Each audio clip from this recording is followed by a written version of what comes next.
what's deep research? So a lot of you probably haven't used it. Deep research looks a lot like regular regular AI, which is that it's a chat box and you ask it the AI for something. If you remember the types of prompting we talked about, this is definitely output focused prompting. You want an output, which is often a research report. So how it's different from sort of a regular chat is that it's going to leverage thinking models, which you might have heard of, which tend to be models that prioritize accuracy over speed. So it's going to be thorough about its answers, and it's going to be very thorough about what it produces. So it's going to take the time to actually read through all the links it finds to complete the research that you want. Um, Deep research takes time. This is the big trade-off with deep research. It's going to spend a lot of time looking for sources and then compiling those sources into whatever format you want. Often it's a report, but we're actually going to do something different today. And because of that, these are usually rationed. So even though you get a few of these for most services when they're free, you only get a few. Sometimes it's a few a day, sometimes it's a few a month. So you definitely want those prompts to be good. So collaborating with AI on a prompt for deep research is often a very, very good idea.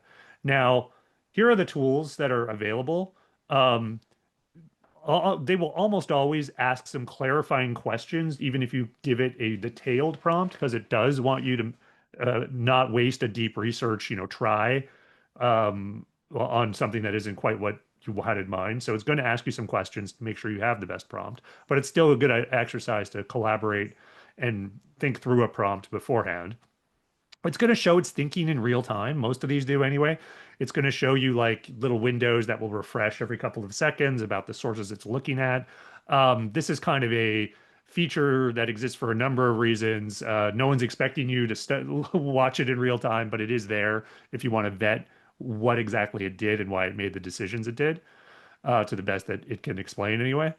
And they will also, all these tools will cite the sources on the web. So similar to what we just saw with Notebook LM, it's going to have like little links everywhere that'll point to the sources um, that it looked at to create your report.